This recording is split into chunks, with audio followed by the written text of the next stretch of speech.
There we go. Good afternoon, everybody. Today is Thursday, May 9th. This is Bridget Krause. I am super excited to be here with you guys. Some of you I've already talked to once today. Beautiful Miss Teresa in my upper left. I look like I'm looking at Hollywood Squares here, right? She was on our mastermind group this morning. We had a phenomenal time doing our Today Matters mastermind group. I'll touch on that as a part of our 30-second blitz. We just finished up, for any of you that are in the DISC program with the John Maxwell team, I just finished up a 1-hour call on that, talking about proposals and how do we incorporate DISC into the leadership game, as well as sharing some of the funny stuff that happens around here with me and Ryan, because we are such opposite personalities. And for those of you that are brand new, what we do here, we're going to go through a process, what we call a 30-second blitz, where we will have you share something, either one that you are excited about, or two, I'll let you touch on today's topic from our mastermind group. We hit on two. We hit on what would you focus on if you only had 6 months to live. So what would you focus on if you only had 6 months to live? Or we hit on a three-pronged question of what do I need to start, what do I need to stop, and what do I need to keep doing? So what do I need to start, what do I need to stop, what do I need to keep doing, and what would I focus on if I only had 6 months? If you need a topic, if you just want to share what's going on in your world, like Alton scoring his first speaking gig, and something that's exciting in your world, then we want to hear that as well. So there's Miss Tracy. How are you, lovely lady? Hello. There you are. How are you? Oh, yeah. I'm good. Good. I had a little trouble getting on here, but I caught it conquered. Well, for now. Glad you're on with us. Mr. Alton, kick us off. You want something you're excited with, or you want to answer one of our questions? Well, I should start getting up earlier. That's for sure. Kind of a slacker. There's a long list of things that I need to stop doing. But the thing that I should keep on doing is, today I'm really been focused on kind of graduating to the next level. So like coming here with the Speakers Club, I feel like I've grown in my speaking abilities. You know, I don't know what the full capacity is, but I got to be honest. Yeah, going and speaking to a bunch of third graders that I don't know is a little like, I feel like that's me growing. And so I certainly want to continue to challenge myself so that I can grow and be the best Alton that is possible, at least. I love it. Oh, it's great stuff. Miss Molly, how are you today? Hi, how are you? What you want to share for your 30-second blitz? Okay, first of all, it's really nice to meet you all. Some of you're new, and I've been doing a lot of the John Maxwell things lately. I'm in the speaking group, I'm doing accountability partnership, I'm doing the mentorship and the mastermind. So I'm very happy, and I feel like I'm growing a lot fast lately. So I thank you, thank all of you. Good stuff. Miss Amanda, what you got today? Yeah, so I am currently working on a presentation for a professional women's group that's next month. Yay. And I'm excited, but I'm kind of freaking out. So I'm really happy to be here. I'm sure that you guys know what you're doing. So yeah, that's what I'm doing. None of us know what we're doing. That's the whole point in being here. Great to have you on with us. Mr. Bertram, how are you today? I'm outstanding. Thanks for asking. Good. I'm excited. I told you before, I'm in a Toastmasters group. And so I'm excited to go there and to continue to hone my skills. And I'm working on speeches, and I get an opportunity to really practice. And I think I'm doing pretty good. So I'm making progress and evaluating speeches better. I figure if I learn how to evaluate better, I'll be able to give a better speech. So I'm excited about those programs that I attend. Awesome. Love it. Miss Teresa, you had a chance to hear these questions before we got on the line. Either something you're excited about or one of those. I'm just excited about growing and, to start moving and stop fearing and keep loving. Love it. That's my goals right now. So good. And this is Teresa's first time on Zoom. Give her a round of applause. Yay. Yay. Love it. Got on with no problem. Margaret Rose, what's going on? Okay, there. Okay. I'm excited that I am continuing to grow, finding my limiting beliefs and seeing that my vibrations moved up. My levels of awareness have really started to grow, and that's been huge for me. I needed to do that. And so I launched an Instagram account called Napkins from Mom. Sorry, I'm giving myself a little plug. I know I'm not supposed to do that, but I'm excited about it because I stepped through a fear of just putting something out there. And so anyway, but I'm excited that I did that. And I'm excited to be stepping right into doing this speech. I really prepared for it and I'm proud of myself for that. So hopefully y'all like it. So thank you. I love it. And it's okay. We don't want you guys plugging yourselves on here, but when you step up and do something that you've been wanting to do, it is wonderful. I can remember a few years ago, before we ever started a business Facebook page, and I am still terrible about doing anything to take care of it. And it's like, but I don't have any followers. Well, you're never going to have any followers if you don't start, right? So kudos to you for getting the Instagram going. Miss Tracy, you've heard these questions before already too. I don't know if you were on and got to hear them, but I did our questions from this morning. What do you want to start? What do you want to stop? What do you want to keep doing? Or what would you want to do if you only had 6 months to live, or something you're excited about? I think I want to do the start, stop, keep. And for me, the start, which ties back with our mastermind group, is to start really prioritizing things and make that priority to do that. And also to stop overthinking and taking on too many things. And keeping is to keep working on my health, myself, and my journaling and prayer. Love it. Good stuff. And Mr. Rubin, we can't see you, and I know I've got you scheduled for a speech today. Are you able to get where you can be on video? I'm trying to head somewhere now. I can hear you. Can you hear me? I can hear you. Yeah, I just unmuted you. Okay. I can see you and I can hear you. Why you can't see me, I do not know. All right. Well, if you can get on video here in the next little bit, then we're headed your way. But great to have you on with us. Do you want to answer a question or tell us what you're excited about? Well, I'm kind of excited about. I've been really, pushing it with my health and my fitness. But last week, I went gimp. I had started having inflammation in my knee and my ankle and my elbow, and like, what is going on? And I went to go see Ugo at Rubin's Grocery, and I was dreading it. We're friends, so I can take it, but he's a little harsh. He explained to me what winners do, and now I'm doing it. And in just a couple days, I've reduced my inflammation and my joint pain, and now I'm back at it. Beautiful. But just by changing what you were eating? Just by changing what I'm eating, that's correct. Yay. You cut the sugar out. What else did you do? Well, I am really strict about that, but I made the mistake of going to Logan's and having a couple of their rolls, and I'm thinking that was what did it. And I found out there's a lot of, it comes with bread and things like that, especially those kind of rolls, because they are awful sweet. There's a little bit of sand in my joints that caused the issue.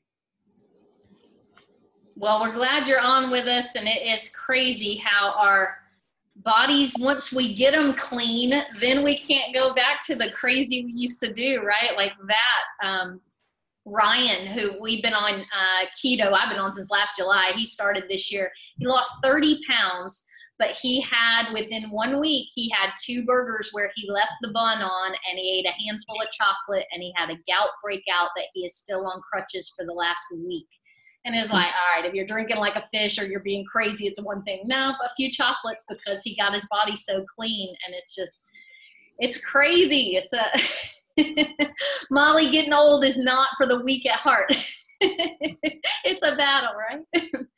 Let me have a drum roll, please. Coming to the Maxwell Speakers Club stage. She is prepared. She is fierce. She is ready to wow us with her speech today. Welcome, the beautiful Miss Margaret Rose. All right. Good morning. Good afternoon, everybody. Defining moments. We all have them. Some of them are good and some of them are bad. Some of them root themselves so deep inside of us that they become a part of us. That's the thing about defining moments. They infuse themselves into our lives, but I don't believe that they define us. There's a great quote from the movie Tin Cup. When a defining moment comes along, you can do one of 2 things. You can either let it define you or you define it. Well, if you're familiar with that movie, you know that Cup's defining moment was shooting a 12 on the last hole of the US Open. But it was that final shot that he made. That was the impact moment. For me personally, I've had several defining moments in my life. Many of them good, and some of them not so good. One is the defining moment of when my dad passed away. And that was pretty hard. And I would love to be able to tell you guys that I handled that like a champion, but I didn't.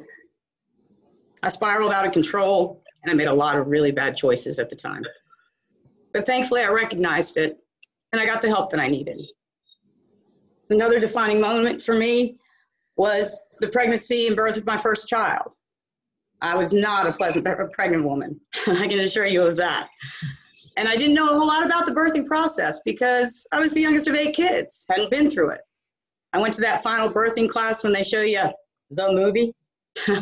Let me tell you, there was a moment of sheer terror that came across my face, a lot of hyperventilation, and adamant statements from me saying, I am not doing that. And then the day of delivery came. And I think it still lives in infamy in North Charleston, now South Carolina, because I was screaming like a banshee, so much so that they had to call my doctor in from a concert that she was attending. She sat down on the side of that bed and she looked me dead in the face and she said, Margaret Rose, we do not give C-sections for labor pain, and you need to stop screaming at everyone because you're scaring the other labor patients.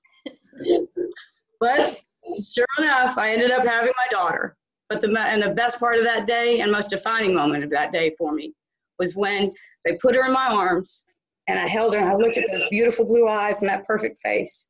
And I thought to myself, everything that I do from this moment on doesn't just affect me. It affects her 100%. That was such a powerful moment for me. So powerful that I still feel it today. I was 25 years old in that moment. But that's the thing. Defining moments have power and they have impact. But as I said, they don't define you. Because you can take a negative or bad defining moment and you can turn it around with intentional living. You can change your stars. The choice is up to you. Thank you. Well done. Silent applause all around. Mr. Alton, give us something positive for Margaret Rose. Well, great message. I really liked how you presented the defining moment. That was kind of like a new message for me, but certainly one that resonates really well. And then I have 4 daughters, so the story behind that and the labor, I'm with you there. So good message and good story to connect the message, especially for me. Awesome. Miss Molly, what you got for Margaret Rose? It was very touching. I cried with you. I see other people crying as well. very strong start, confident in the voice. I can see you doing this exact same thing with the same energy level on the stage or in front of people, although you're just doing it at home. I could sense that. And the personal story is very common. We all have moms, and especially with the Mother's Day coming soon. And it's just defining moments, because it really reminded me that my dad passed away when I was in college, and I know exactly, although I'm not a mom, so I have never given a birth to a child, that reminded me of my mom, and really connected with the audience, because we all have similar experiences. So thank you. It was great. Good. And Mr. Bertram. Well, I heard and felt sincerity. That came through loud and clear. So I've never had a child, but I felt the pain. I felt. We hope you never do. No. I think we're safe with that. Yeah. But I got to feel her pain. I thought it was well crafted. It flowed. Everything went together, and it was I thought really crafted well, with the feeling behind it and the sincerity. So I appreciate it. Good. We could tell she prepared for us, couldn't we? Yes. Good stuff. May I get another drum roll, please? Before he sits back down, the handsome, the debonair, Mr. Bertram.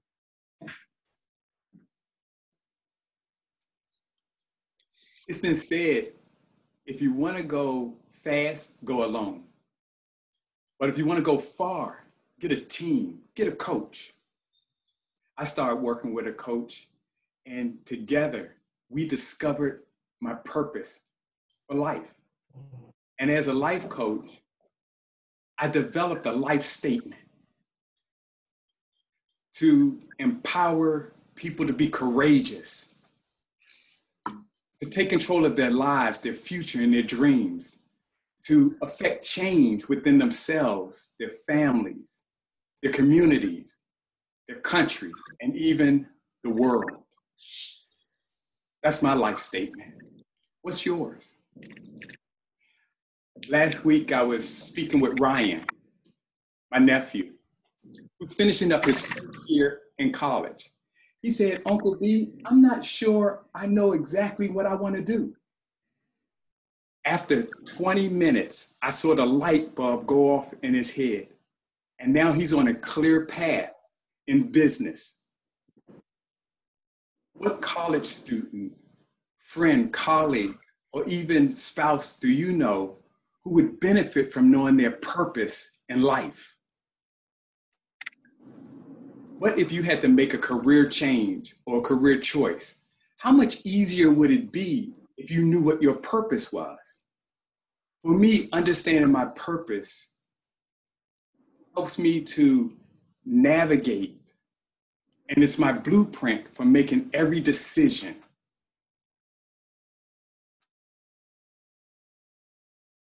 I may even win a Nobel Peace Prize. I think about like Mother Teresa, who made a decision to follow her life purpose every single day. And at the end, she was awarded an honorary degree. Imagine being able to follow your purpose every single day of your life. Einstein said, imagination is the preview of what's to come. I want to preview something to you all.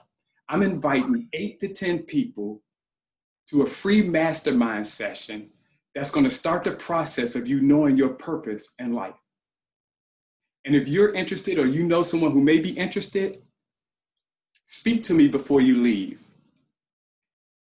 I'll leave you with this.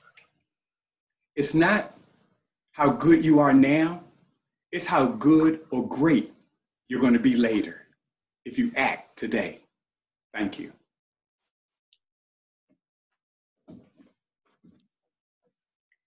All right.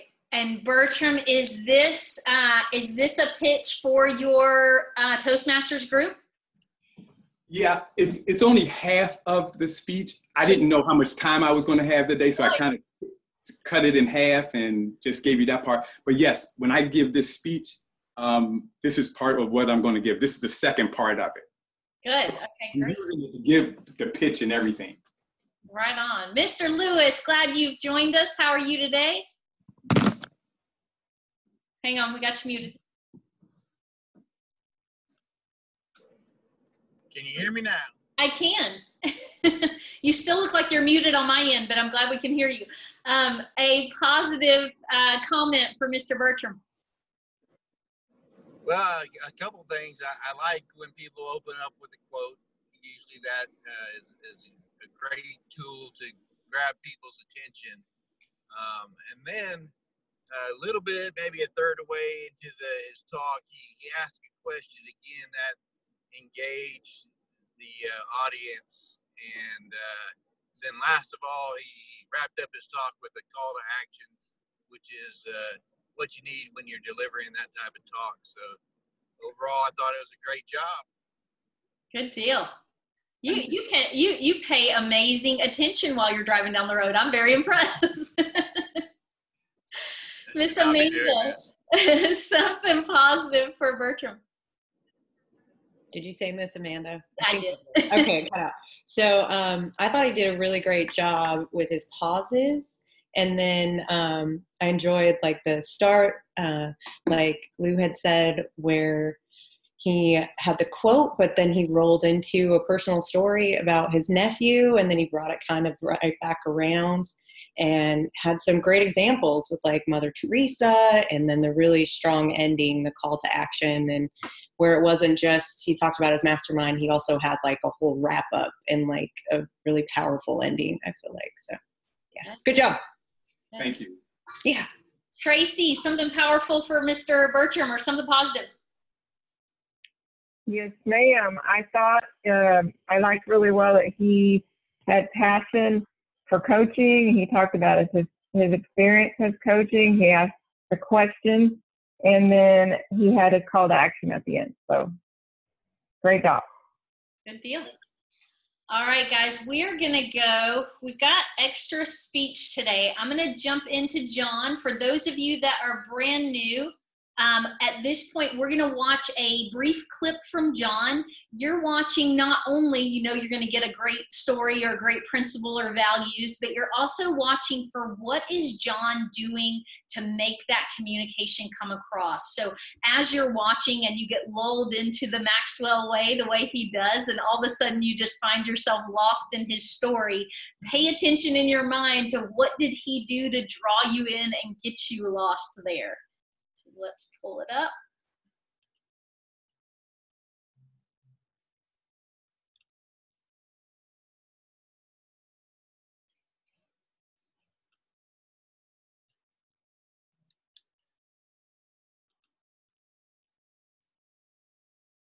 Everybody with me? You've got the video? Got the video. Beautiful. Here we go. There's nothing easy about it. See, get rid of easy. With easy in life, they're not compatible. Life's hard. Building a business is hard. Being successful is hard. Having a significant life, it's hard. There's nothing easy about it. Now, it's very fulfilling, it's very rewarding. I'm going to give you a whole bunch of wonderful things about this life, but I'll tell you what, easy isn't in it. There's no such thing as a marriage that was easy. Oh my gosh, what you just said I do, and man, 50 years later, we've never had an argument. It's just been easy breezy. No, you wanted to kill her a dozen times. He tried to kill you 3. There's nothing easy about it. There's nothing easy about the marriage. There's nothing easy about any of this stuff. Where did we ever get this idea that somehow it was going to get easy? So I'm speaking, and I'm up here, and I got my water, and I got my cough drop, and I'm hanging with you and enjoying myself, communicating, connecting, we're having fun. And you say, John, okay, there's something, you're good at that. It's easy. No, it's not easy. It just looks easy. It just looks easy because I've done it 12,000 times. That's why it looks easy. You speak 12,000 times, it'll be easy for you too. If it's not easy after 12,000 times, get another profession. Of course it's easy. Once you do 12,000 times, it's easy. I'm not nervous. I'm very relaxed. How did I get there? Well, I got there through 12,000 times of doing it. It took me 10 years to be comfortable in my speaking. 10 years. I know it. When I started speaking, I was too intense, and I had these principles I wanted to drive home, and if you weren't getting it, I would jump off of the stage and I would pound it down you. If God couldn't help you, I would. I wasn't helping many people, so I had to help a whole bunch of them. I was intense. It wasn't easy. And then one day, I sat down on a chair, and I realized that the moment I sat in the chair, I became conversational in my tongue. It took me 10 years to find the chair. 10 years. I know you say, "What, John, you are slow." I am. I hope you could do it in 8. And by the way, don't go get a chair. Say, "Oh, I figured it out." Get a chair. Sitting down won't make you a speaker. But in my case, it allowed me to connect conversationally with people. And that's when the switch turned. It took me 10 years for the switch to turn. And so it looks easy today, but it took me 10 years for the switch to turn. So when you start speaking and you think, "Man, I tried to speak, it didn't go too well." Well, what do you expect? You just started. Of course it's not going well. That's why you need to bring your family together and listen to you, because they're the only one that will applaud you. Then get your closest friends. Don't get anybody neutral, they'll leave. It's not easy. Well, you say, "John, you're writing, good Lord. Almost 27 million books now." The books are going crazy, by the way. Selling more books today than they ever have before. I mean, 21 Laws sells more today than when it came out. I mean, the thing's compounding. 165,000 books just last month. That's not even the new one. That's backlist. You said, "Well, gosh, John, all those books, I mean, writing, that's just easy." No, it's not easy. My first book wasn't any good. Now, you got to go do a first book. I'm not anti you doing a first book, but don't be naive. It's not any good. Okay, I know. No. I'm not trying to deflate you. I know you've got this amazing book in your heart. I know that. It just won't get on the pages. Not the way you feel it. Okay, so your first book, your family buys. Family and your 10 closest friends. And then there's, then all of a sudden you find strangers don't want this book. It's not any good. It took me 7 books. I can still remember being in Houston, Texas, writing, after being coached in writing, taking lessons in writing, being trained in writing. I can remember I was in Houston, Texas, writing my 7th book, The Winning Attitude was the book, and I began to write these words in a Texas hotel room. Your attitude, oh my gosh, it's the librarian of your past. It's the speaker of your present. And all of a sudden it was like a eureka moment. I thought, I can write. I called Les Stobie on the phone. I said, "Les, listen to this. And I wrote, he said, "You got it, didn't you?" Because speaking and writing is 2 different kinds of communications completely. And they're not near the same. It took me 7 books. It took me 7 books before I really learned to write. And by the way, it wasn't 11 books. It was 11 books before they started selling. 11 books. So you said, "Well, I've written a couple books and they're not doing too well." Join the Maxwell Club. Mine didn't do too well anyway. I'm sorry, I'm not unsympathetic toward you, but I connect with you. Mine didn't do any good. But try a 4th one and have it not do really well. Try a 5th one, have it not be. And a 6th one, and a 7th one, and an 8th one. You're in the Maxwell Club. 9th one, 10th one. Took me 11. And now people say, "Oh my gosh, John, it's just amazing what happens." Sure, it's amazing what happens, but it wasn't easy. There's nothing easy about this, folks. There's nothing easy about writing. Now you say, "Okay, I've got one, John, that was kind of fast success for you, the John Maxwell team. 5 years, what, almost 12,000 coaches, 130, there. Now that's a fast one. Whoa, woo, skyrocket. Call me Rocket Man. No. You see,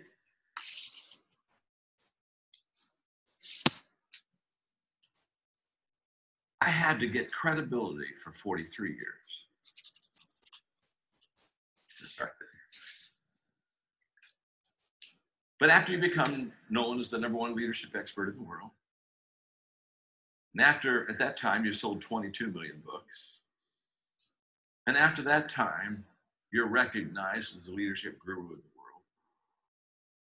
And after the time of literally adding value to millions of people and training 5 million people in every country in the world, you can start a coaching company. And guess what? Why did it take off? Oh, it's very simple. 43 years on the launching pad. So put your 43 years in.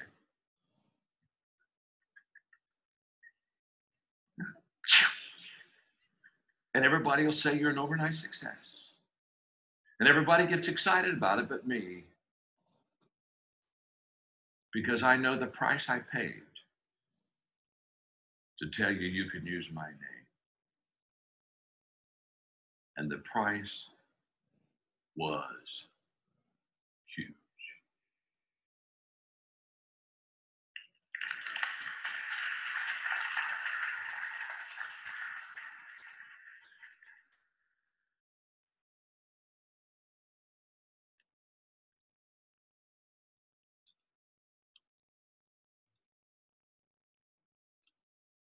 All right. Give me some takeaways. Miss Teresa, what did you notice that John did in his, let me unmute you. Did you notice that John did in his communication? Laughter. He included laughter. Good. Awesome. And it was personal. Absolutely. Mr. Alton? Well, yeah, kind of like Teresa mentioned the laughter, but the use of comedy to really communicate something that's a hard pill to swallow, right? Using that humor to make it easier to choke down. I mean, basically he's saying it's going to be really hard, right? It's a hard subject. It's a hard pill to swallow, but with the humor and the smiling, it makes it easier to digest. Like, yeah, I'm going to be really crafty for a long time. Okay. Yeah, what he said. No, it's good. Amanda, how about you? I thought I'd make it better with my light. I'm going to turn my light back on. Okay, I think I unmuted. Did I unmute? Am I Yeah. good? Okay, perfect. So he uses the stage a lot. I noticed in that one, like he's up from the bar stool and he's walking around and he really pauses. I like when people pause, like it just kind of drives home whatever they're trying to say. And so I don't feel like he's too messy, but he also like moves around. So you're not just staring at him on the bar stool the whole time. And then of course, like the humor, he's funny and witty and all those things. So that's what I'm. Great. Bertram? Well, Amanda stole a lot of the things that I was going to say. But I'll add to that. So everything she said, ditto. But I really saw mastery. I saw him, even when he sat down, he was able to elevate his voice. He was able to bring it down. He became animated with his gestures. And so that kept you interested. And then he would get up off the bar stool. And his pauses were just incredible. They were amazing because it brought the point home, especially toward the end when he stopped.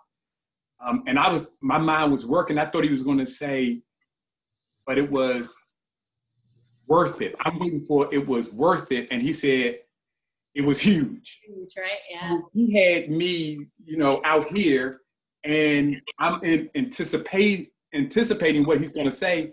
And he said something else, but the point is he got you to lean in. It was masterful. Now that I kind of understand a little bit what I'm looking at, the calmness of it, the the conversational part of it, and then the content was perfect. Last thing, I love it when people kind of tell me it's hard. Then I feel like you're being real and honest, and it's realistic. When you tell me it's easy, you know, I don't know about that. So I thought it was fantastic. Good, I love it. I like the animation with which you delivered your observation. Molly, what'd you take away?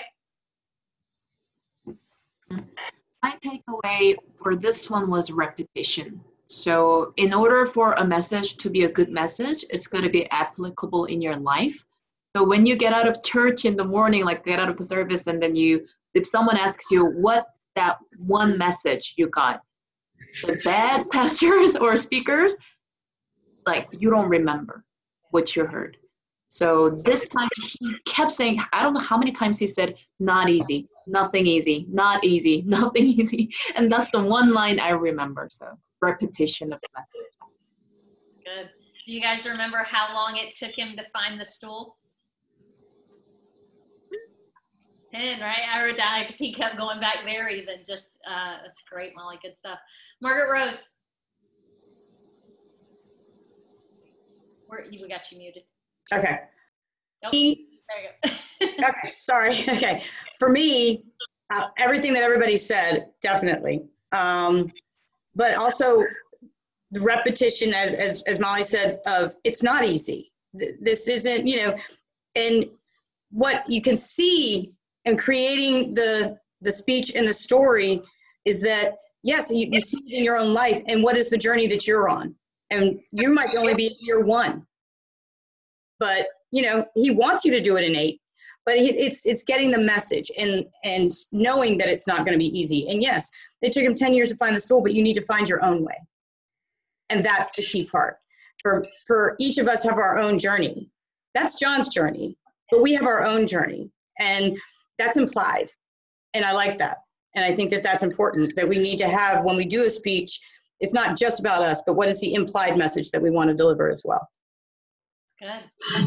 Well, and we have a master to study, right? So John didn't have a master to study, so hopefully we can at least cut our years down a little bit from what he went through. Miss Tracy, what was your takeaway? Well, as always, you know, John is so real. He makes it look so easy, but he also lets you know where he came from. So you don't expect you have to get up there and, 10 years, 12,000 times. So it's like, okay, it's hard to imagine that he was ever not good at what he does. So. Although we can imagine him hammering it down our head, can't we? If we would, if we really over and over and over. Mr. Lewis, what did you take away? Am I on here? Let's see. Yes, yep. you are. I like the humor that he used when he was talking about marriage. I think everybody can relate to, or especially if you're married, you can relate to wanting to kill your spouse. Probably not you, Bridget, but maybe. No, mine is perfect. You guys know that. But so he used stories the most people could relate to for sure, and he made fun of himself. Used a little humor, making fun of himself, which always helps build credibility, I think. Good, thank you. And Mr. Rubin, we can see you now. You're muted, hang on. What was a takeaway from the video for you? Well, I get T-Mobile for my service, so I'm at the T-Mobile in Nolana, and I got connectivity. So I'm giving them a little plug while I'm doing my talk. All right. Well, he's very conversational, but he lets you know why. 11 years. There was a really long pause, and then he said, 43 years of writing and speaking, and that's why he's so comfortable and so conversational and has his timing down. And that's what I got out of it. You got to pay your dues and get it down. Good. So Roddy's main takeaway, and I'm just going to go for 2 seconds because I really want to get to our next 2 speeches. Roddy's main takeaway for us on this, Teresa, you nailed it right out of the gates. It's that we've got to lighten up, guys. And it's the same thing really that we talked about 2 weeks ago when we talked about when we first start speaking, we have these impactful moments and these things that we want to teach other people. And so like John said, we want to shove them down their throat, right? Like, I learned this, you need to learn this. And he said most of the time we just need to lighten up. We feel like we have this powerful point that we want to share, and many times we come with that powerful point, but we come with it heavy. We come with it like, you got to know what I've been through. You got to learn this, right? Versus coming and just like laughing at ourselves and constantly trying to make light, even if we're talking about a heavy topic. Paul talks a lot, and Margaret Rose, you hit on this earlier. You said my vibration is changing, right?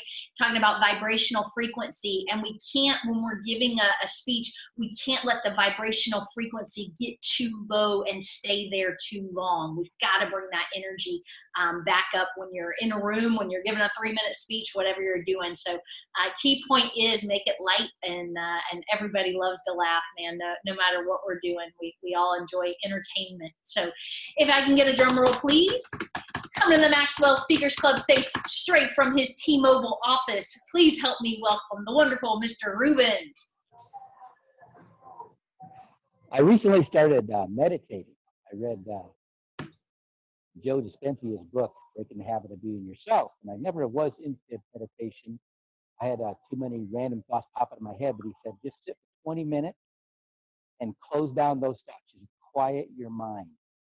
And I felt like I was playing a mental game of whack-a-mole. And then I went to church on Wednesday night, and the pastor was talking about these voices coming, these thoughts coming in from the devil, out of self-condemnation, critical voices. I'm thinking, oh, that sounds a lot like the voices from my subconscious mind.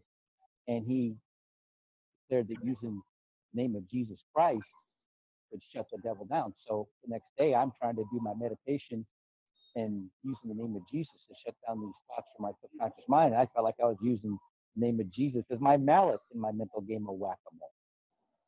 And I heard Tony Robbins say that your subconscious mind is ultra powerful and has a great resources, but you got to get it in line.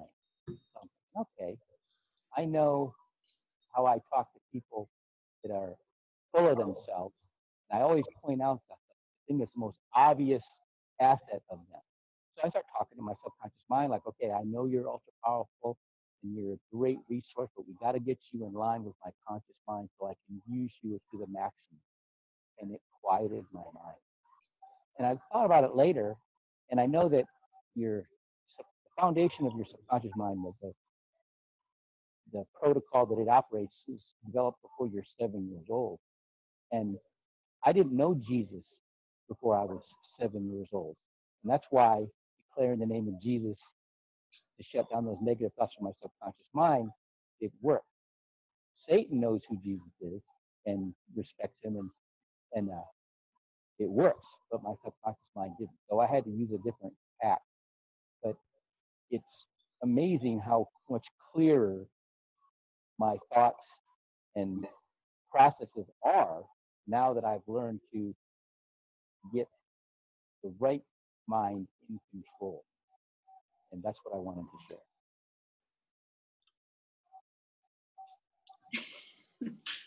Well done, my friend. I will kick it off. And Ruben, the only other speech in 2 years that you've given that was even close was the one that you gave when we were in Florida and did the Speakers Club there. Your thought process and just sharing from your own life and the flow of that was spot on. And I know, Alton, you've probably seen Ruben more than anybody else. You want to speak into him?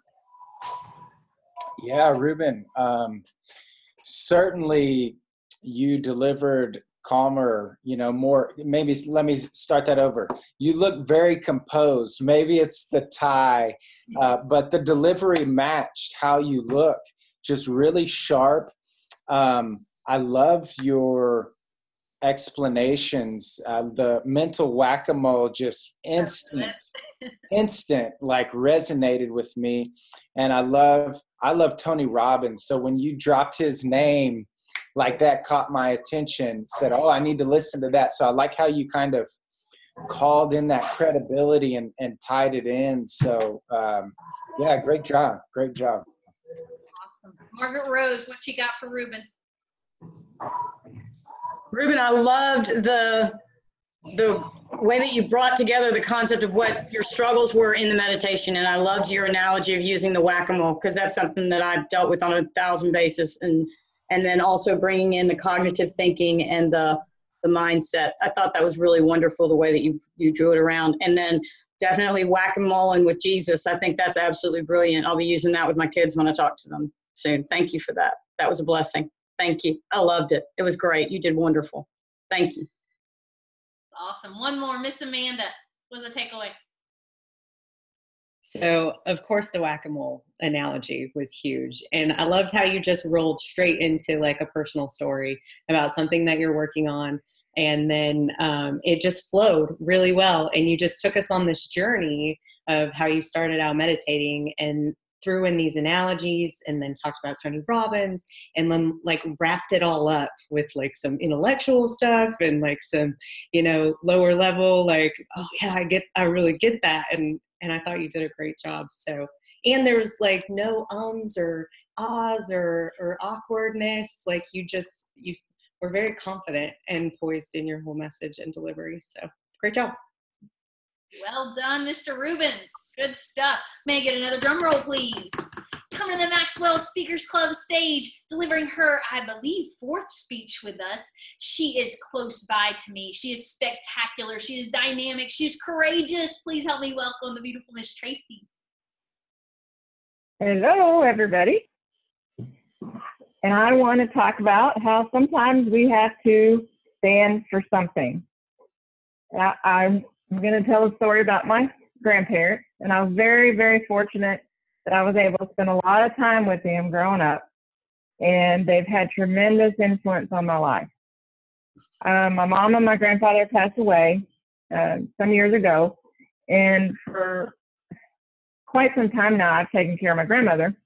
She's 95 now, and we progressed her from starting out, we took care of her at her house, then she came to my house, and with the last almost 3 years, her health deteriorated to where I had to put her in a nursing home. And it was really, really hard to do.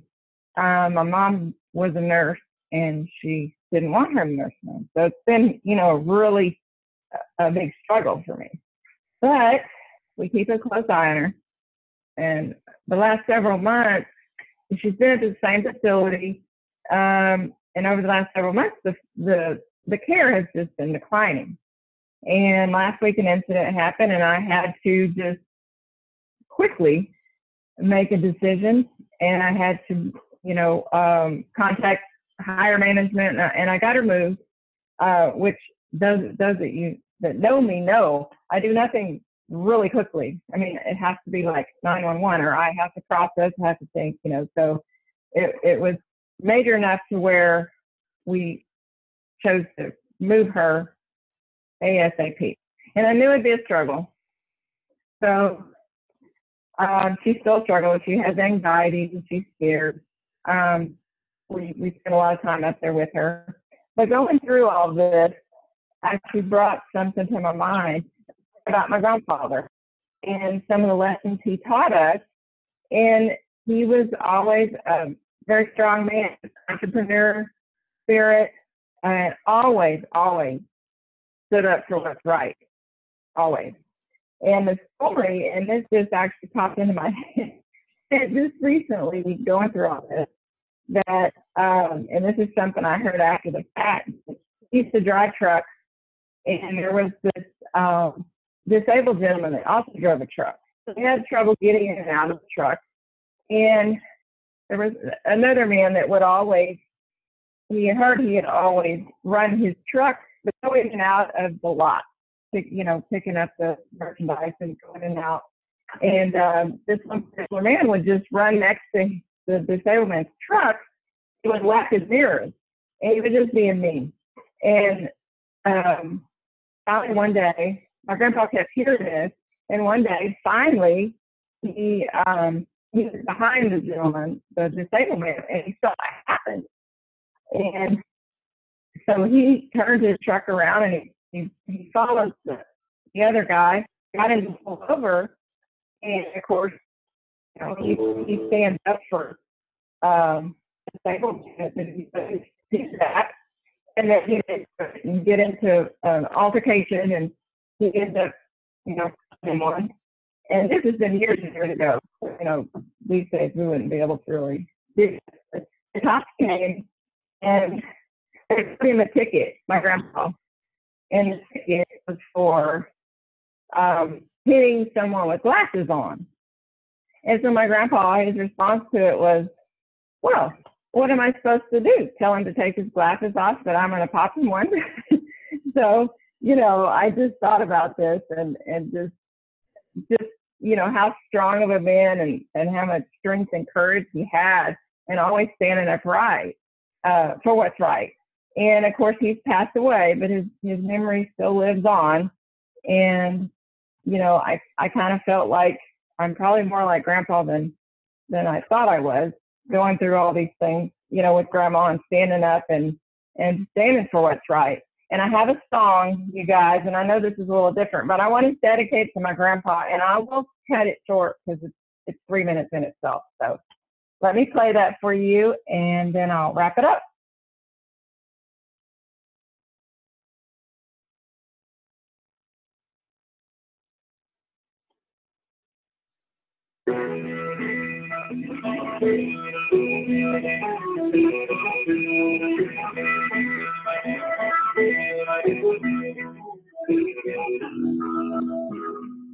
Now Daddy didn't like trouble, he came along. We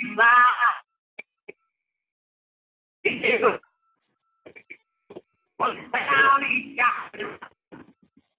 All in my hand, he's all right. Tracy, we're not getting this song. I'm sorry, you're not getting the song? We're not. Just tell us the name of it. Well, yeah. I was just jamming away myself there. Y'all can probably see me. It was actually a song by Aaron Tippin, and it's actually called "You've Got to Stand for Something." And so if y'all get a chance, listen to it. I'm sorry you couldn't hear it. Again, it hasn't been an easy road for us through all this, but sometimes you just have to stand for what's right and be brave and just get out there and do it. Thank y'all. I don't think it was just me. You guys give me head nods. Could you hear the song, or was it breaking up? Yes, it was breaking up? Yes. Yeah, okay. Oh. That's a hard one hard way to ask that question. Well done. Well, I was way over anyway, but it's really a good song. No, I play it here and there. No worries. And what was it called? It was Aaron Tippin. It's a country song, and you got to stand for something, or you'll fall for anything. Okay. And it actually refers to the dad, you know, like your daddy, but my grandpa just comes to mind, and it's got a video. And so I play that quite a bit, especially lately. So. All right. I hope y'all like it. Guys, we're super tight on time. I've got about 3 minutes on my watch or 2 minutes on my phone, depending on what your phone says, to do a couple of quick recaps. So I'll start and go backwards. Tracy, at the beginning, when you had me when you say you have a 95-year-old grandmother, because I have a 92-year-old grandmother, immediately my heart melts, right? I mean, we're very fortunate that she does aerobics and still keeps her own house, right? But there may come a day where you are. So I had immediate relating to that. I don't want you to miss your positives. So give me a couple of quick positives. Miss Teresa, give Tracy a positive. Oh, hang on. Let me unmute you. You caught me off guard. Come back to me. All right. Alton, a positive. I really liked the emotion that you had and the story, that it was extremely personal. Just that personal story, and it's really inspiring for me. You know, I'm imagining my grandfather and some of the roles that he played in my life. So as you're telling that story, it's allowing me to think back to people in my life. So that kind of really resonated with me, but I think it was because of the emotion that you tied to the story allowed me to go to that same place too. Molly, a positive for Miss Tracy? I love the story and the fact that she started out saying, I'm going to talk about this. So you don't have to listen to the whole story and kind of guess, you know, what's her point. You know, she started like straight. And also the way she described the personalities and things about her grandfather and the family members, it really helped me relate to her. And then I felt like I knew her, like I know her now a little better, you know, personally. Thank you. Teresa, you ready for me to come back to you? Yeah, I like that it was personal. She had me at grandma. I like that it was personal. It drew me in. I wanted to know the rest of the story. Right on. Good. So, Trace, I'll finish up with critique.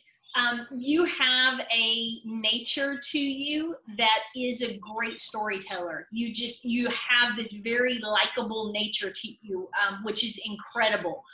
You probably know where I'm going because you were at 5 minutes before we went to the song. So, so it's just tighten it up. And I know that you were working on it late and that kind of thing. And so it's just knowing where you're going before you're starting, instead of telling us as you're like coming up with it as you're going. But you have a great storytelling ability. We don't all have that. And so just that nature of who you are and leaning into that, but having a little more prep with it would be my only critique. But we love stories about family that make us lean into grandma and grandpa and right doing things right. Who doesn't love a country song, right? You're on spot on with all that. So thank you. Ruben, again, just by far, I think your top speech that you've ever given to us. Let me ask you a question, and you're muted. I'm going to unmute you.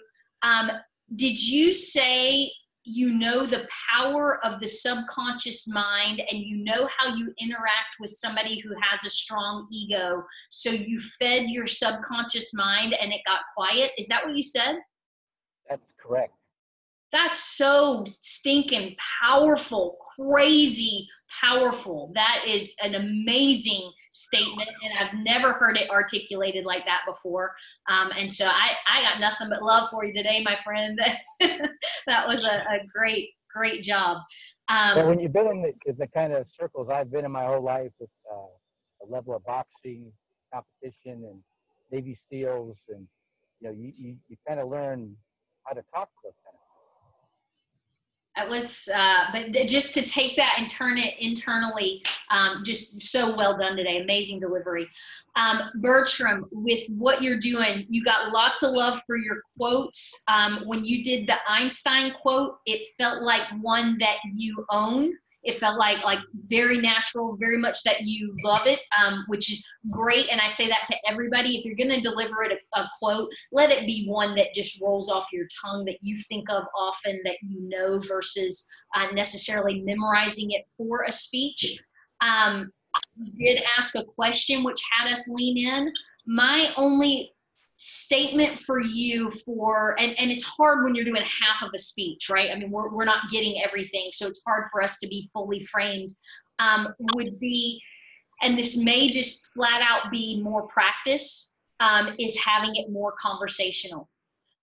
Both you and Margaret Rose, I'll start to flow into yours as well. Both of you guys did a great job. I can tell there was a lot of work that has already gone in, and the next 5 hours of work that go into it are what take it from well-prepared, well-written material to conversational, I'm just telling you a story, right? What we're going for is what Tracy did. we just want to do that 5-minute story in 2 minutes. And the only way that you do that is hour on top of hour of studying it and that kind of thing. This is the practice field. I don't expect you guys to come here like you're ready to walk on a stage in front of 500, right? We're coming here to work out kinks and go through this process. So well done. I think you're going to do great when you deliver that in your Toastmasters group. And I would just say, just keep working on it so you get comfortable with what you're saying. And it's such a process. We wrote it, right? I mean, 9 times out of 10, we wrote our own speech. So it's like, why doesn't this just flow out of me? But that's where the practice comes in. And Margaret Rose, I loved your, when you brought the nurse in, when you did your freaking out with labor pains and you brought the nurse in, and you brought in great humor with that. You had a lot of relatability with what you were saying. I want to go and watch yours back. I can't always be fully present watching you guys because I'm thinking, gotta click Caro, who's next here, right? And so there was a little disconnect for me from the, and I love golf, right? So you're bringing me in. I want to go back and watch it. And sometimes I think there was disconnect and there wasn't at all. I was disconnected. But from your initial start into your personal stories were phenomenal flow. And probably the whole thing did flow well. I just wasn't fully right at the beginning. But I would just say again on yours, just more time spent, but you've got phenomenal content there and what you're bringing to us. Did that help everybody? You guys good with that? Thank you for being here. It was a delight as always. We will be back in 2 weeks. So today is May 9th. We will be back on May 23rd. We'll go back to our regular time of noon.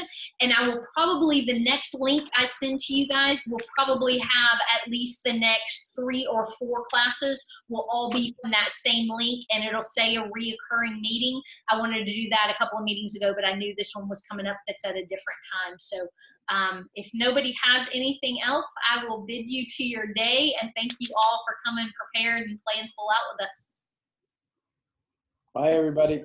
Have a great day. Thanks for being on, guys. Thank you.